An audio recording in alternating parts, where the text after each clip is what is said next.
Arizona Territory. 1883. The sun was just beginning to slip behind the red ridgelines west of San Xavier del Bac when Marcus Lantry spotted her through the dust. She stood alone by the crumbled stone walls of the old mission chapel, where mesquite roots clawed through what used to be sacred ground.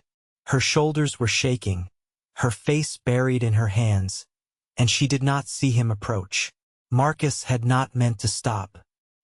He had ridden out from Tucson with 2 fresh horses and half a sack of feed, heading toward the Santa Rita mines where he had work waiting. But something about the way she was crying quiet, like she was trying real hard not to, made him pull the reins. He dismounted slow, boots crunching over gravel and bone-dry grass. "You all right, madam?" he asked. The woman, startled, turned slightly, then wiped her face with the back of her glove. Her eyes were red but steady as she looked up at him. "I will be," she said, voice rough. Marcus nodded. He did not press her. Instead, he reached into the pocket of his duster and pulled out a hand-rolled cigarette. "You smoke?" he asked. She hesitated, then took it. He struck a match against the heel of his boot and held it out. Her hands were trembling when she leaned in to catch the flame. They stood quiet for a while, smoke curling between them. "My name's Marcus Lantry," he said finally. "Frances Deering," she replied, voice steadier now. Her eyes flicked back toward the chapel ruins. "My husband was buried here." Marcus nodded slowly, then looked again at the crumbled stones and the wind-worn cross that leaned sideways in the dirt. "You lost him recently?" 2 years, she said. But today would have been 12 years married. Marcus exhaled through his nose, slow and respectful. "You come here often?" "Only once a year," she said, then added, "I moved back to Tucson after he died. Been trying to keep a life going for myself and my son." Marcus looked at her carefully now, noting the wear on her boots, the strength in the way she carried herself even while hurting. "How old's your boy?" 10, she said with a faint smile. "His name's Henry. He wanted to come with me today, but I told him I needed to be alone." Marcus understood. Grief had a way of asking for solitude.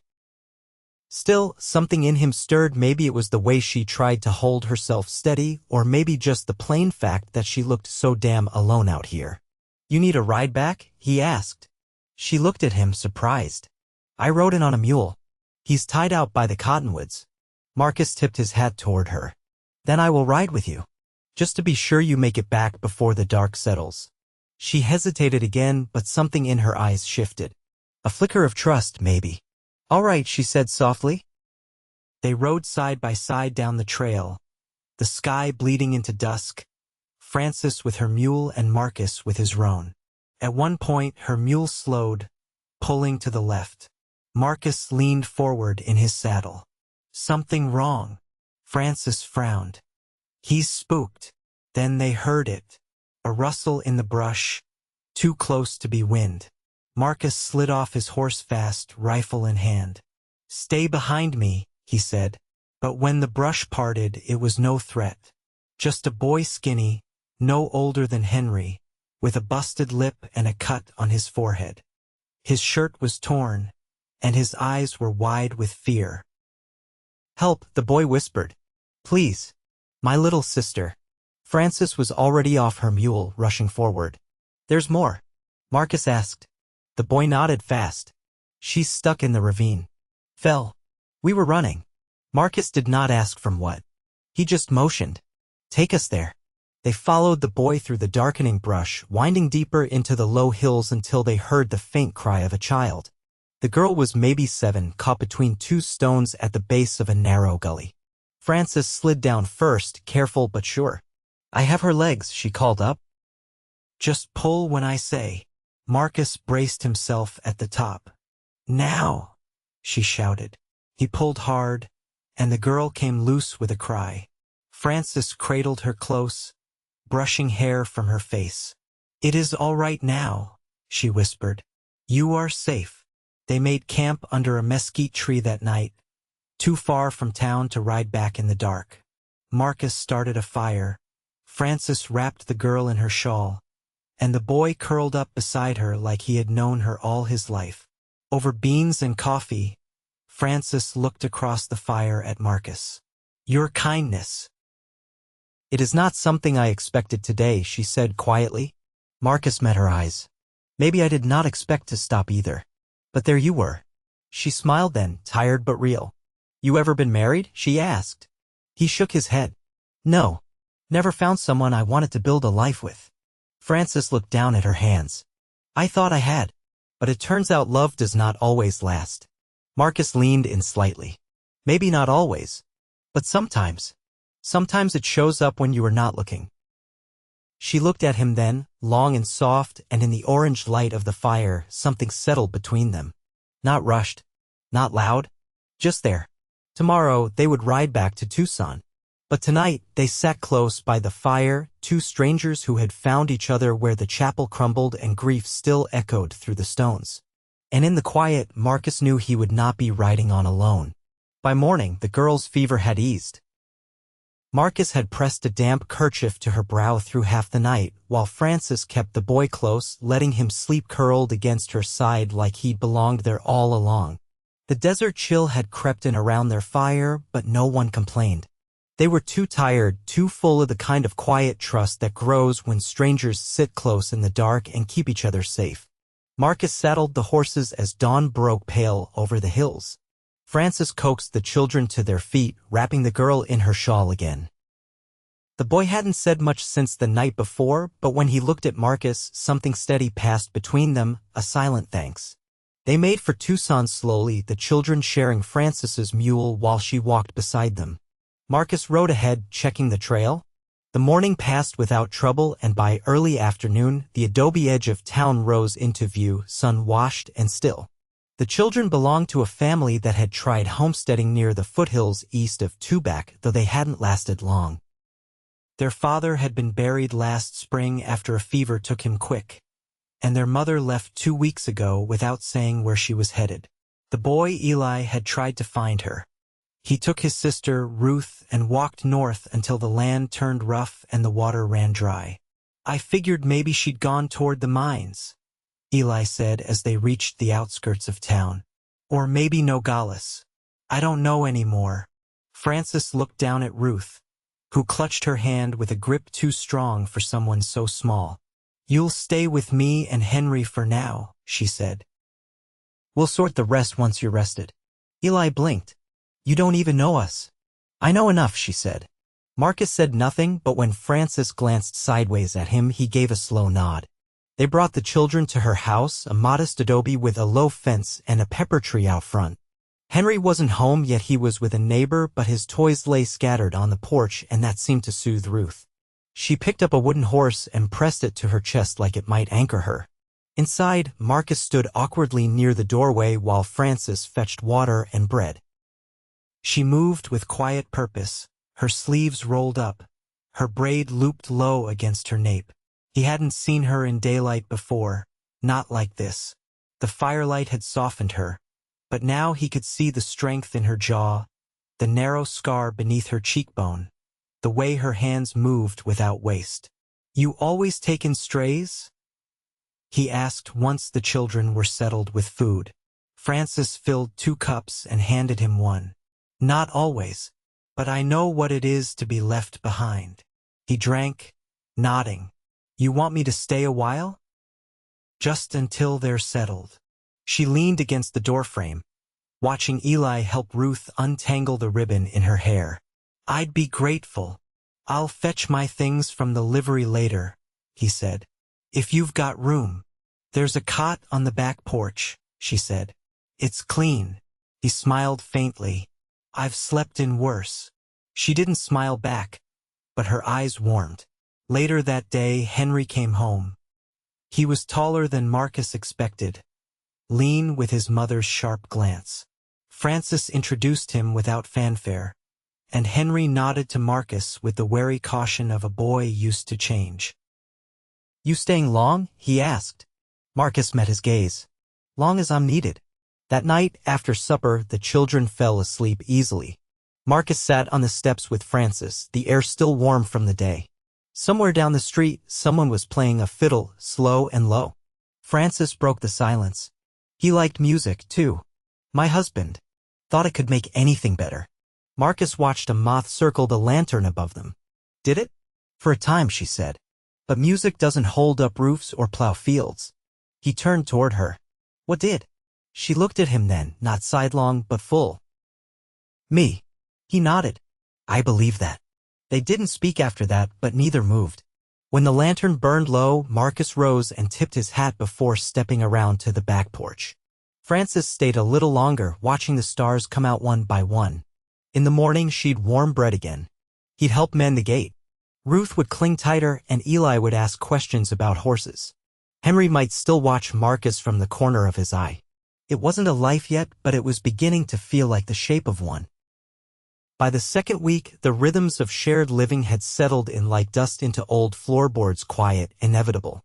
Marcus had taken to waking early before the others stirred and tending to the lean to behind Frances's home where he kept his saddle and tools dry.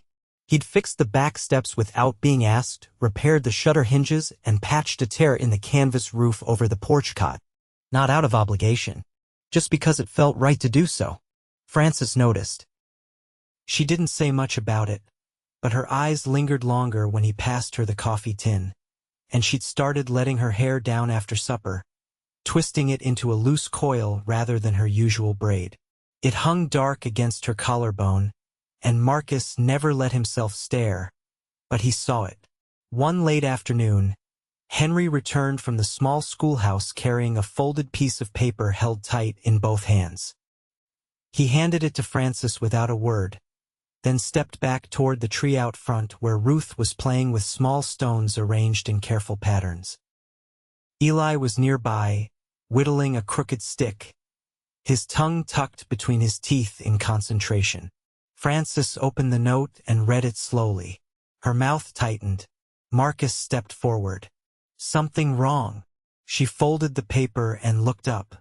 The schoolmaster says Henry's refusing to speak in class. Says he won't read aloud, won't answer questions. Marcus glanced toward the children. He talks fine at home. He does, she said, voice even. But not when there are too many eyes. Marcus waited, sensing more. We moved a lot after his father died, she said. He got used to keeping to himself. Quiet was safer. You want me to talk to him? She shook her head. No, but maybe take him with you next time you go to the Smiths. He's good with his hands. Might do him good to feel useful. Marcus nodded. We'll go tomorrow. That evening, as the sun dropped low and the sky flushed with color, Frances brought out a chipped fiddle from a cloth-wrapped box tucked behind the hearth.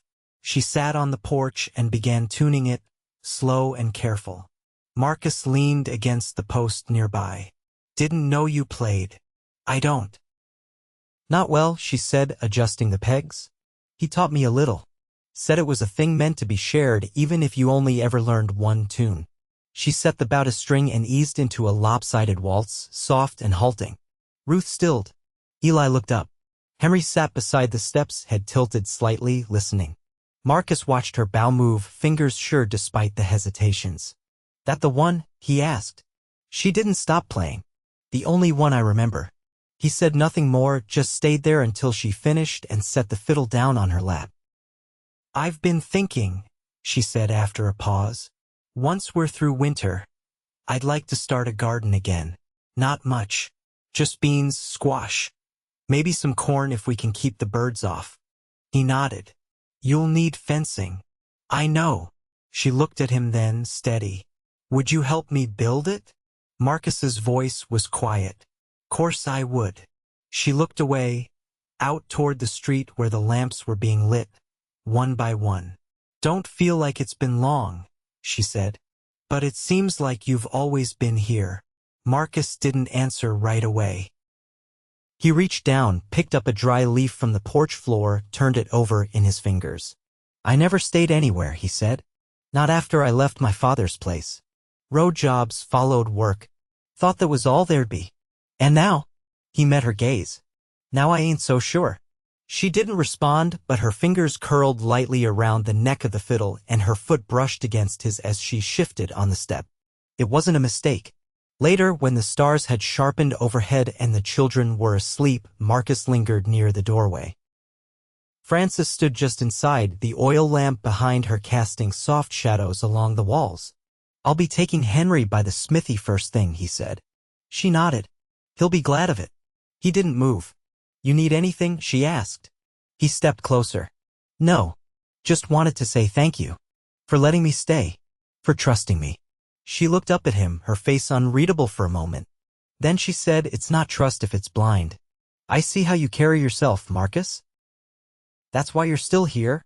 He reached out then, not quick, just certain, and gently brushed his fingers against hers where they rested on the doorframe. She didn't pull away. They stood like that for a breath, maybe two. Then she turned her hand and let his settle into it. No kiss. No promises. Just the feel of her palm against his, warm and open. He left to the back porch then, and she watched him go without turning down the lamp. The morning Marcus took Henry to the smithy, the sun rose behind a veil of thin clouds, casting a soft light over the adobe walls and hard-packed roads. The boy rode behind him on the roan, arms firm around Marcus's waist, saying little but holding on without hesitation. They passed the bakery carts and water barrels, the smell of fresh yeast and warm mesquite coals drifting through the air. The smith, a thick-armed man named Clive, greeted Marcus with a nod and a grunt. Marcus introduced Henry with a hand to the boy's shoulder. He's steady and sharp-eyed. I thought he might watch today, see if it suits him, Marcus said. Clive looked Henry over once, then turned wordless and set to heating the forge. Henry didn't flinch at the hiss of iron biting flame or the sharp clang of hammer on anvil. He stood still beside the workbench all morning, eyes trained on every movement, his fingers twitching now and then as though already memorizing the shapes. When the bellows fell quiet and the morning's work was done, Clive poured water into a tin cup and handed it to Henry. You've seen enough, he said. Come again tomorrow. Earlier. Henry met Marcus's gaze, something proud and steady behind his eyes. Marcus gave him a single nod. On the way back, the boy asked, Did you always know how to fix things? No, Marcus said, but I learned. You pay attention long enough, your hands start figuring it out. Henry was quiet a while, then said, I think I'd like to do that. Make things hold together. Back at the house, Francis had taken Ruth and Eli to the mercantile. Marcus stayed behind to split kindling. He worked with his sleeves rolled, the steady rhythm of the axe echoing through the yard. When the others returned, Ruth ran straight to the garden bed, dropping a sack of seeds into the dirt and kneeling beside it. She wanted flower seeds, Francis said, setting down the rest of the parcels. Said it would make the yard prettier for the chickens once we get them. Marcus smiled faintly. She's thinking ahead. So am I, Francis said, brushing dust from her skirts. I spoke with the widow Harrow about work. She's got need for a steady hand at the post ledger. Said I could come twice a week and bring Ruth if she stays quiet. You sure you want to? Marcus asked. Want to? Francis looked at him. No, but it's time. We'll need more than mended shutters to get through spring. Marcus studied her face, the way the wind lifted the edges of her collar. She looked tired but not worn down. Determined, not desperate. I'll take on more day work, he said. Clive always needs a second set of arms. Francis shook her head. You've already done more than you owed. There's nothing owed between us, Marcus said. Not anymore. She didn't answer, but she didn't turn away either. Her hand brushed his as she passed him the last of the parcels, fingers lingering for a breath. Later, when the porch was clean and the children inside, Francis came out with a basin of water and a scrap of soap. She knelt beside the pump and set to washing the dust from her arms. Marcus stepped down beside her, crouched, and took the soap. You missed your elbow, he said, gently rubbing the spot she couldn't reach. She looked at him, not startled, just soft-eyed. You planning to make a habit of noticing things like that? He didn't smile, but his voice was warm. I already have. She reached up then, her palm resting lightly against his chest. Her thumb moved once, slow over the fabric of his shirt, and she said, I don't know what to name this yet, but I know it's real. You don't have to name it, he said. Just let it be what it is. I want more than a quiet porch and passing kindness, she said, her voice low. I want something that holds steady. Marcus took her hand in both of his, pressing it between them. Then let's build it. As the day dimmed and the lanterns were lit inside, Frances leaned her head against his shoulder. They stayed there until the night settled in fully, the sounds of the house behind them calm and close. It wasn't a promise made in haste or a fire sparked by sudden need. It was something steadier, something earned. And Marcus knew, as he sat beside her with her hand in his and her breath gentle against his collar, that he wouldn't be riding on. Not now. Not ever. The wind changed near the end of March, carrying the scent of creosote and damp earth across the yard. That morning, Marcus rose before the others and stepped out barefoot into the cool hush. A light rain had fallen in the night, not enough to soak the ground, but enough to settle the dust and wake the scent of everything alive beneath it. Inside, Frances stirred oatmeal on the stove, her sleeves pushed up, hair still loose from sleep. She looked over her shoulder as Marcus stepped in, her eyes soft with something unspoken. "Henry left early," she said. "Clive asked him to start shaping nails." Marcus poured water into the tin basin, rolling up his sleeves. "He'll take to it. He's got the steadiness for that kind of work." She added a pinch of salt to the pot. "He asked me yesterday if I thought his father would have been proud." Marcus dried his hands with the towel hanging near the stove. "What did you say?" Frances met his gaze fully. "I told him yes. But I think he was asking if I was." Marcus stepped toward her, slow. "And are you?" She didn't flinch. "I am. Very much." They heard footsteps on the porch. Eli and Ruth came in, cheeks ruddy from the morning chill. Ruth carried a bent tin cup filled with snails she'd collected from under the rocks. Eli showed Frances a handful of wild onions. "Boil those with the beans tonight," Frances said, ruffling his hair. "They'll deepen the broth." After breakfast, Marcus hitched the wagon to the mule and rode out with Eli to the edge of town. A family near the wash had lost their roof in the last windstorm and needed help laying new planks. As they worked, Eli asked about saddle leather and drying hides, questions Marcus answered with patience. It was clear the boy had a mind tuned toward doing, not just talking. By late afternoon, they returned to find Frances kneeling in the yard beside a half-built coop. Ruth was nearby, stacking stones in a slow, careful line along the fence. Frances stood, wiping her hands on her skirt.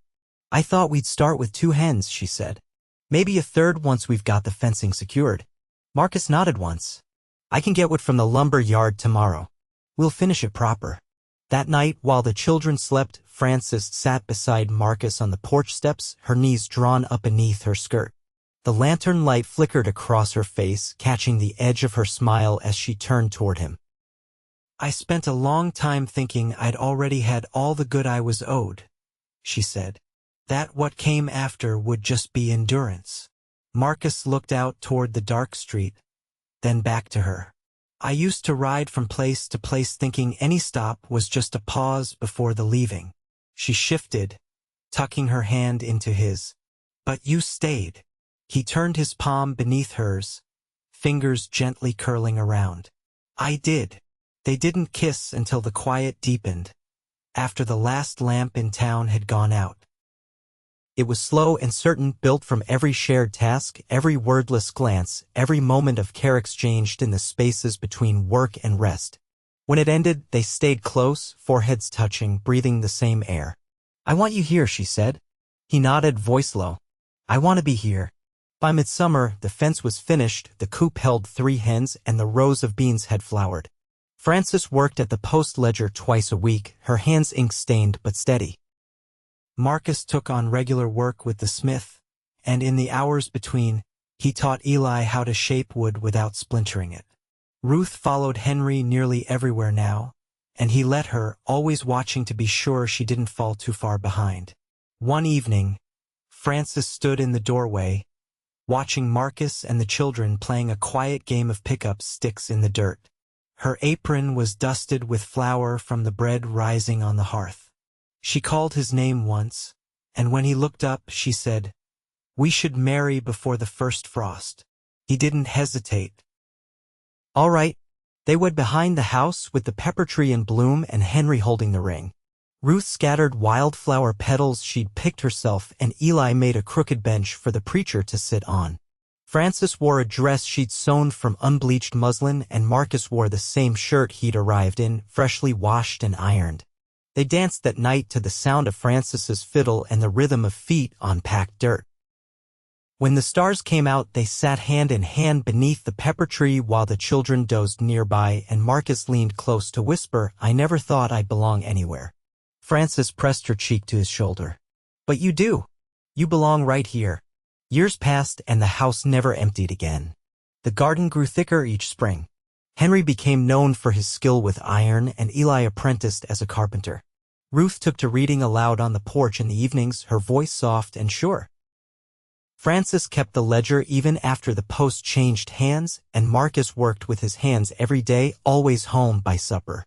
Every winter, when the wind turned sharp and the nights came early, they lit the hearth and sat close, Frances's fingers tangled with Marcus's beneath a worn wool blanket.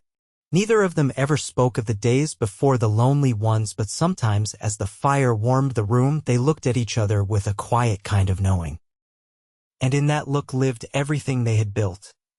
Not just a home, but a life bound by quiet trust, shaped by choice, and held steady by love that had come not quickly, but fully, and stayed. Always stayed.